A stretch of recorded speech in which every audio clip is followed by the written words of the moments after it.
Assalamualaikum warahmatullahi wabarakatuh. Waalaikumsalam warahmatullahi wabarakatuh. Sebelum memulai aktivitas pada hari ini, ada baiknya kita terlebih dahulu untuk membaca doa. Baca doa dimulai. Doa selesai. Mana doa? Baik. Alhamdulillah baik Pak. Sebelum masuk ke materi pada hari ini, saya terlebih dahulu mengabsen kalian. Dengarkan namanya baik-baik. Fitra Ila, Hadir Pak. Ilka Ranija Sarana, Hadir Pak. Nur Uswatun Hasanah, Hadir Pak. Cindy Auliotami, Hadir Pak. Wahdania, Hadir Pak. Aziza Ulianisa, Hadir Pak. Istrianti, Hadir Pak. Aswa Janur, Hadir Pak. Istriani, Hadir Pak. Muhammad Rizky Trianto. Pak. Baik, terima kasih karena kalian semua hadir. Siswa sekalian, tetap semangat ya dalam belajar karena apa yang Anda tanam pada hari ini, maka itulah yang akan Anda tuai di masa depan kalian. Jadi tetap semangat belajar. Baik Pak. Baik siswa sekalian, sebelum kita masuk ke pembelajaran pada hari ini, apakah kalian masih mengingat materi minggu lalu? Baik, terima kasih semangatnya. Kalau begitu saya minta kepada Aswa Janur untuk menyebutkan apa saja yang dijelaskan di minggu lalu. Minggu lalu itu dijelaskan alat peralatan ketika penanaman. Jadi pertama itu ada cangkul, ada ani-ani, sama kalau untuk modernnya ada traktor Pak. Baik, terima kasih. Tepuk tangan dulu untuk teman-teman.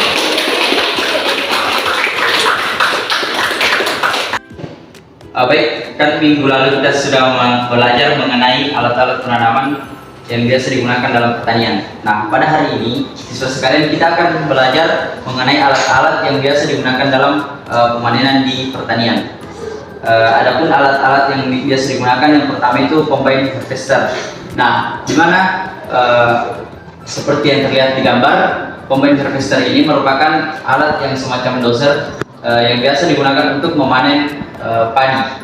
Nah, keunggulan dari alat ini yaitu bisa mempercepat proses pemanenan karena selain bisa memotong batang padi, di dalamnya juga dilengkapi dengan alat perontok padi sehingga bisa memisahkan antara biji padi dengan tangkainya. Alat panen yang kedua yaitu mesin thresher. Seperti yang terlihat di gambar, mesin thresher ini berfungsi untuk merontokkan biji padi dari tangkainya. Tapi kekurangan dari alat ini adalah dia tidak bisa digunakan untuk memotong batang padi yang ada di sawah. Hanya bisa digunakan untuk merontokkan dari biji padi dari tangkainya. Kemudian ada juga alat pengering. Nah, alat pengering ini biasa digunakan setelah proses pemanenan. Nah, alat pengering ini digunakan untuk mengurangi kadar air pada gabah, dengan begitu pula dengan beras. Adapun alat tradisional yang biasa digunakan dalam pemanenan, yang pertama itu sabit. Nah, sabit ini digunakan untuk memanen padi, di mana hanya digunakan untuk memotong tangkai padi saja, dan dilanjutkan dengan gebot padi. Gebot padi ini digunakan untuk merontokkan padi yang telah dipotong menggunakan sabit tadi. Alat panen tradisional ini di zaman sekarang sudah jarang digunakan dikarenakan sudah digantikan dengan combine harvester. Kenapa demikian? Karena seperti yang saya jelaskan tadi bahwa combine harvester itu selain bisa memanen cepat, hasilnya juga lebih berkualitas. Baik siswa sekalian, kali ini Bapak akan menunjukkan penggunaan combine harvester dalam memanen padi. dari kami terus lama-lama kan sebenarnya kalau manual kan kita harus tunggu antrian apa gitu kan agak lama. Jadi seperti ini penggunaannya. Bisa kita lihat dapat memanen dengan cara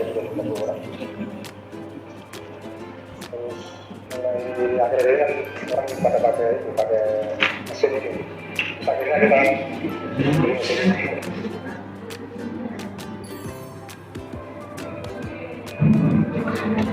Taruh biasanya dari materi yang saya jelaskan tadi, apakah ada siswa sekalian yang ingin bertanya? Saya Pak. Terakhir saya bisa. Jadi mengenai alat combine harvester tadi, saya ingin bertanya bagaimana ininya Pak? Apakah bisa di semua lahan digunakan combine harvester ini atau tidak? Baik, terima kasih pertanyaannya. Langsung saja saya akan menjawab pertanyaan dari teman kalian.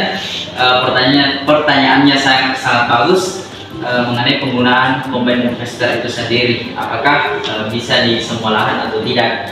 Nah, bisa kita lihat spesifikasi dari combine harvester ini kan pertama itu berat, kan menggunakan besi. Kemudian ban dari combine harvester itu sendiri tidak tinggi, sekitar 50 sampai 70 cm saja. Jadi bisa dilogikakan bahwa combine harvester ini tidak bisa digunakan di sawah atau di lahan yang terlalu berlumpur. Mungkin Radila sudah paham? Paham Pak, terima kasih.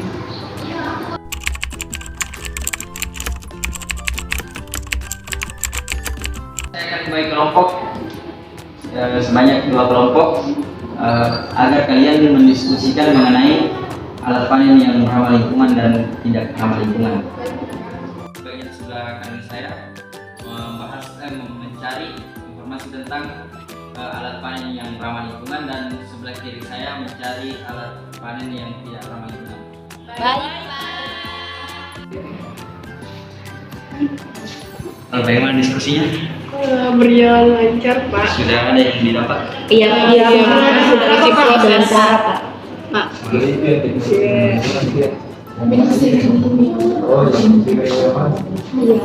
Sudah ada yang tidak ramah lingkungan yang didapat?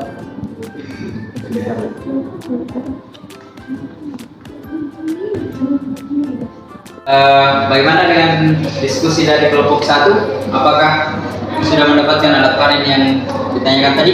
Sudah Pak. Kelompok 2 bagaimana? Sudah Pak. Saya akan mempersilahkan kepada perwakilan setiap kelompok untuk membacakan hasil diskusinya. Bagaimana dengan kelompok 1? Baiklah, terima kasih atas kesempatan yang telah diberikan oleh Bapak. Jadi alat pemanenan yang ramah lingkungan itu ada sabit yang telah dijelaskan oleh Bapak tadi. Yang kedua itu ada pancing tarik, dan yang ketiga itu gergaji rantai. Sekian dari kelompok kami. Terima kasih. Assalamualaikum.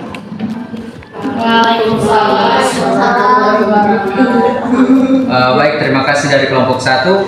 Saya persilakan kepada kelompok 2 untuk mempresentasikan hasil diskusinya. Baik, jadi adapun peralatan yang tidak ramah lingkungan, salah satunya itu combine harvester yang berfungsi untuk memotong, memanen dan merontokkan padi, seperti itu. Baik, jadi tadi yang telah dikatakan oleh kelompok pertama, tadi telah disebutkan alat ramah lingkungan, salah satunya itu sabit. Pertanyaan saya, kenapa bisa sabit tersebut?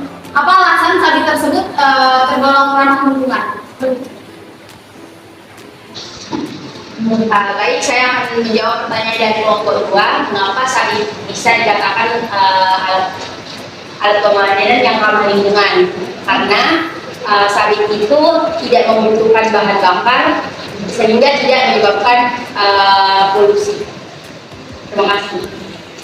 memberikan pertanyaan kepada kelompok 2, mengapa pembayaran fasilitas itu dikatakan tidak ramah lingkungan. Terima kasih. Oke, baik. Saya akan menjawab pertanyaan dari kelompok 2. Pertanyaannya itu, kenapa alat pembain tidak ramah lingkungan? Nah, jawabannya yaitu dapat merusak struktur tanah persawahan karena memiliki berat sekitar 5 ton. Jadi pada hari ini sudah selesai. Saya meminta kepada salah satu dari kalian untuk menyimpulkan pembelajaran pada hari ini. Saya Pak. Saya persilakan kepada Radila.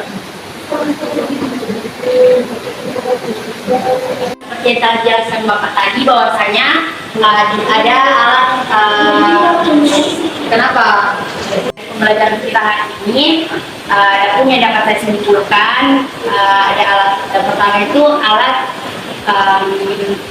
pemanenan yang ramah lingkungan, dan yang kedua alat pemanenan yang tidak ramah lingkungan. Contoh dari alat pemanenan ramah lingkungan yaitu adalah sabit dan gergaji rantai. Sedangkan alat pemanenan yang tidak ramah lingkungan itu pemanenan harvester. Jadi dari alat-alat tersebut pastinya mempunyai kekurangan dan kelebihan masing-masing. Jadi kita sebagai para petani dan para yang akan menggunakan alat tersebut harus mempertimbangkan bagaimana penggunaan alat-alat tersebut. Terima kasih. Jadi selanjutnya di minggu depan itu kita akan membahas tentang pasca panen. Jadi sekalian harus belajar mengenai alat-alat yang biasa digunakan dalam tahap pasca panen hasil pertanian. Untuk sekalian tetap jaga kesehatannya, semangat belajarnya, tetap belajar di rumah untuk mempersiapkan materi-materi yang akan dibahas di pertemuan berikutnya. Baik, Pak. Untuk pembelajaran pada hari ini, pada baiknya kalian berdoa terlebih dahulu. Sekian pembelajaran pada hari ini. Saya ucapkan terima kasih kepada sekalian. Assalamualaikum warahmatullahi wabarakatuh. Waalaikumsalam warahmatullahi wabarakatuh.